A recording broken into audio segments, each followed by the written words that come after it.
Welcome childrens. Visharad పూర్వాత్ first paper Naveen Kahani Kalash. ఎగ్జామ్లో ఈ బుక్ నుంచి 30 మార్క్స్ ఇవ్వడం జరుగుతుంది. ఫిఫ్త్ రోమన్లో 2 స్టోరీస్ ఇచ్చి మనకి ఒక సారాంశం అన్నదే రాయమంటున్నాడు. అదేవిధంగా 6th బిట్లో 5 టిపానీస్ ఇచ్చి 3 టిపానీస్ రాయమంటున్నాడు. 15 మార్క్స్, మొత్తం టోటల్ 30 మార్క్స్కి ఈ బుక్లోంచి వస్తున్నాయి. దీంట్లో మొత్తం lessons 11 lessons. First lesson Nadaan దోస్త్, ఇన్నోసెంట్ ఫ్రెండ్. దీన్ని రాసిన రచయిత శ్రీ మూసీ ప్రేమచంద్.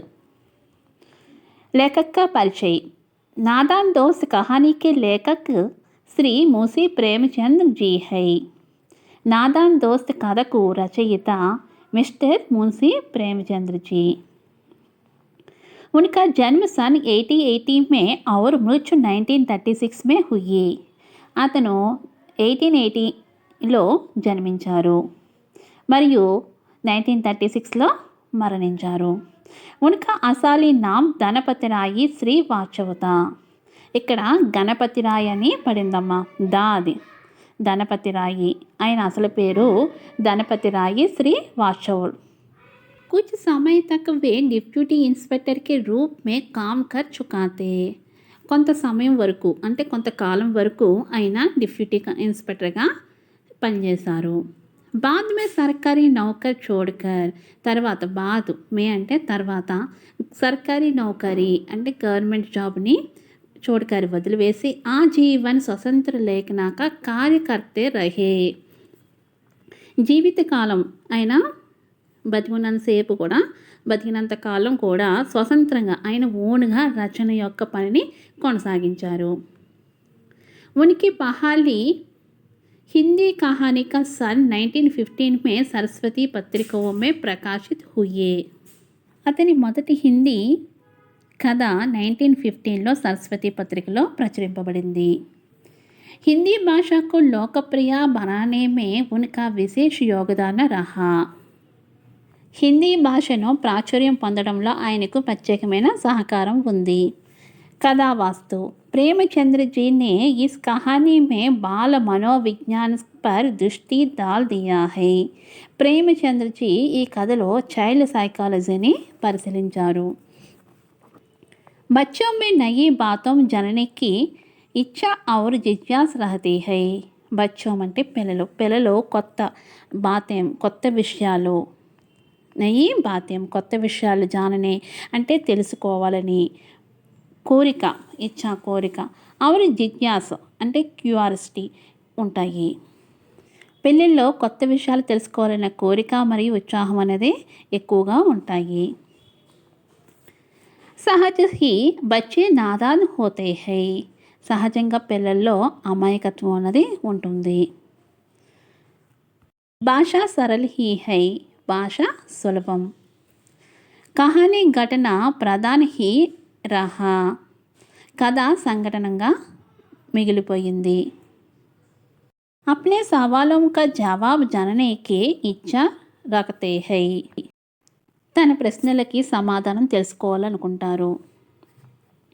इसके लिए कभी कभी माता पिता और बड़ों का आश्रय भी लेते हैं. ఇందుకోసం కొన్నిసార్లు తల్లిదండ్రులు మరియు పెద్దలను కూడా ఆశ్రయం పొందుతారు. పరిణామ్ నా మిలేనా పర్ చుప్ రహతే హై. పరిణామం అంటే రిజల్ట్, వాళ్ళ ఫలితాలు అందుబాటులో లేనప్పుడు మౌనంగా ఉండాలా. కేశవ్ కే ఘర్ కి కార్నస్ కే ఊపర్ ఏక్ చిడియానే అండా దియా తే. ఒక పక్షి కేశవ్ ఇంటి కార్నర్స్పై గుడ్లు పెట్టింది. बच्चे केशव और उसकी बहन श्यामा दोनों को अंडे देखने की इच्छा हुई.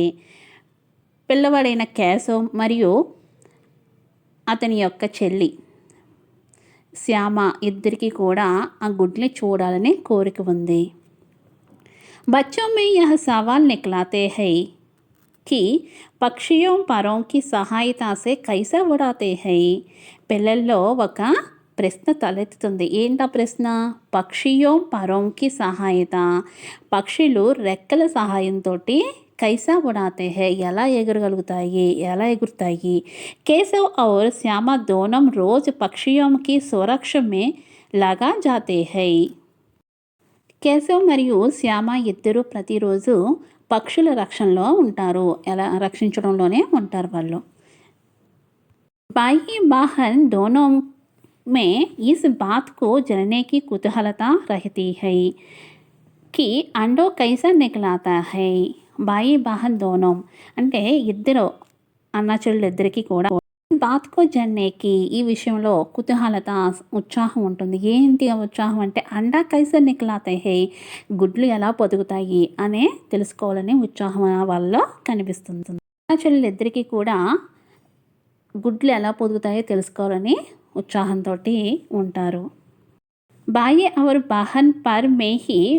बिस्तर पर चिड़ियों के सुलाता है మరియు చెల్లి ఇంటిలో మంచం మీద పక్షుల్ని నిద్రపోయేలా చేస్తారు धूप से बचने के लिए वे प्रयत्न करता है సూర్యుని ద్వారా రక్షణ కొరకు ప్రయత్నం చేస్తారు चिड़िया अंडा से निकलाते ही उनका दान पान पास ही मिला जाएगा ఎగ్స్ నుండి పక్షులు బయటకు వచ్చినప్పుడు వాటి సమీపంలో ధాన్యం నీటిని అంటే గింజలు ధాన్యం అంటే గింజలు నీటిని ఉండే విధంగా వాళ్ళు చూస్తారు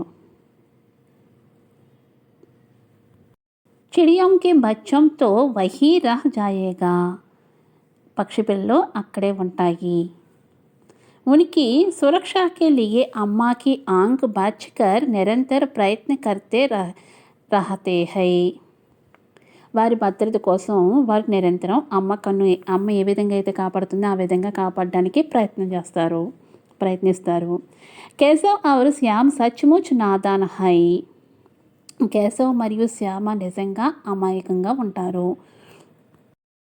केशव वाहन को ऊपर चढ़ने का अवकाश नहीं देते हैं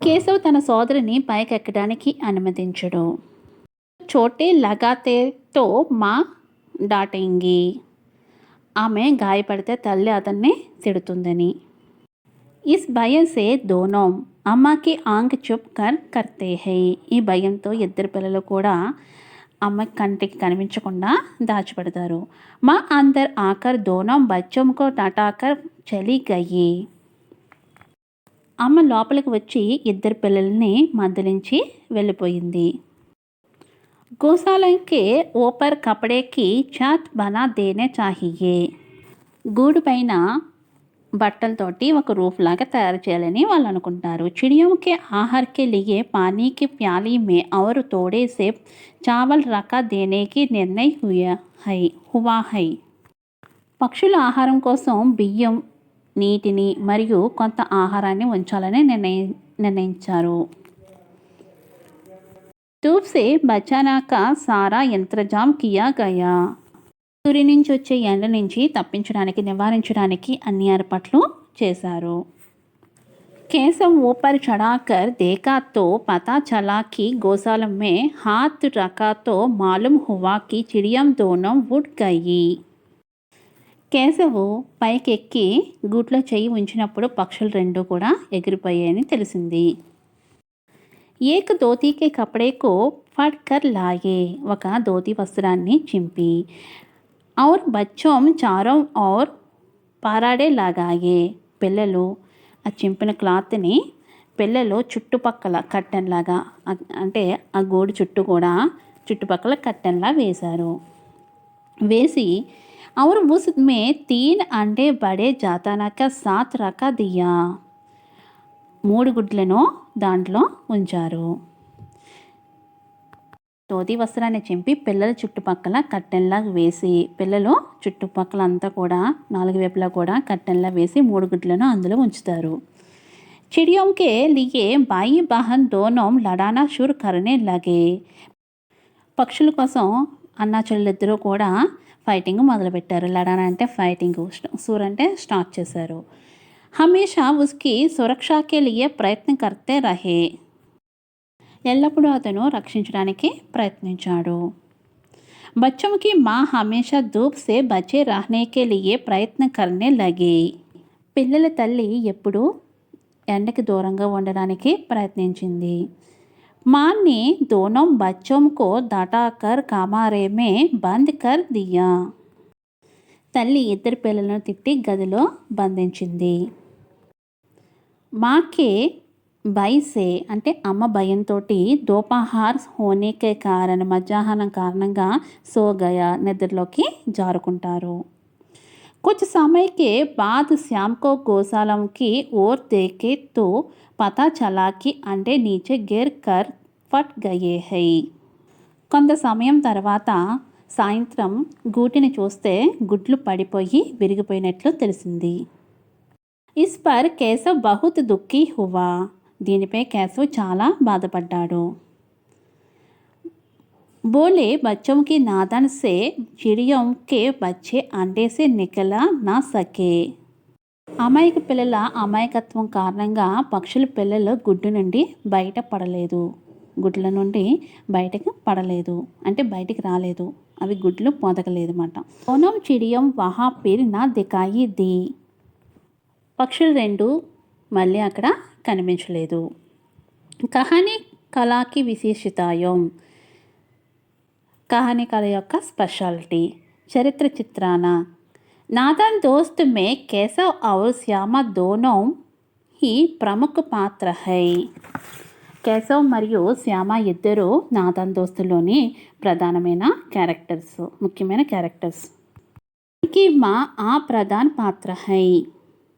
అతని తల్లి ద్వితీయ క్యారెక్టర్ సెకండ్ క్యారెక్టర్. केशव और श्यामा दोनों भाई बहन अपने संदेह को एक दूसरे से चर्च करके संतुष्ट होते हैं. కేశవ్ మరియు శ్యామ ఇద్దరు కూడా అన్నాచెల్లెలు. ఇద్దరికి ఏదైనా సందేహాలు వచ్చినప్పుడు ఇద్దరు తమ సందేహాలను ఒకరితో ఒకళ్ళు చర్చించుకొని వాటి ద్వారా వచ్చే ఆన్సర్ తోటి సంతృప్తి చెందేవారు. माता दोनों बच्चों की जिज्ञास प्रवृत्ति पर आनंदित होती है. ఇద్దరు పిల్లల ఉత్సాహాన్ని చూసి తల్లికి ఆనందంగా ఉంది. शीर्षक कहानी का शीर्षक नादन दोस्त विषय के अनुकूल उचित ही रहा. కథ యొక్క శీర్షిక నాదాన్ దోస్త్ అనే ఇతివృత్తానికి తగినది. बच्चों की कुतूहलता जिज्ञास परिश्रम आदि बातें सुंदर दिखा पड़ी है. పిల్లల యొక్క ఉత్సాహం శ్రద్ధ ఆతృత మొదలైనవి అందంగా ఈ స్టోరీలో కనిపించాయి. ఈ నాదన్ దోస్త్ హై గుడ్లు మాత్రమే నాదన్ యొక్క ఫ్రెండ్లు. బచ్చే హమేషా దోస్తోంకి తలాసా మే రహతే హై. పిల్లలు ఎప్పుడూ స్నేహితుల కోసం వెతుకుతారు. ఉద్దేశ్ बच्चों के स्वभाव को बाहर लाना ही लेखक का मूल उद्देश्य रहा. పిల్లల స్వభావాన్ని బయటకు తీసుకురావడం రచయిత యొక్క ప్రాథమిక లక్ష్యం. बच्चे डरना और बच्चों के मन में उठाना वाले प्रश्न पाठकों को उद्देश्यपूर्वक रहते हैं. పిల్లల భయం మరియు పిల్లల మనసులో తలెత్తే ప్రశ్నలు పాఠకులను రేకెత్తిస్తున్నాయి. बच्चों के साथ साथ माता पिता भी थोड़ा समय देकर उनके सवालों को जवाब देने पर खुश होते हैं. పిల్లలతో పాటు తల్లిదండ్రులు వారి ప్రశ్నలకు సమాధానం ఇవ్వడానికి తమ సమయాన్ని కొంచెం కేటాయించడం ద్వారా పిల్లలు సంతోషంగా ఉంటారు. భాషా శైలి కహానీ కి భాష సరళ ఔర్ మొహావరేదార్ హై. యొక్క భాష సరళమైనది మరియు ఐడియామాటిక్. కహానీ సిల్సాలే వార్ హై.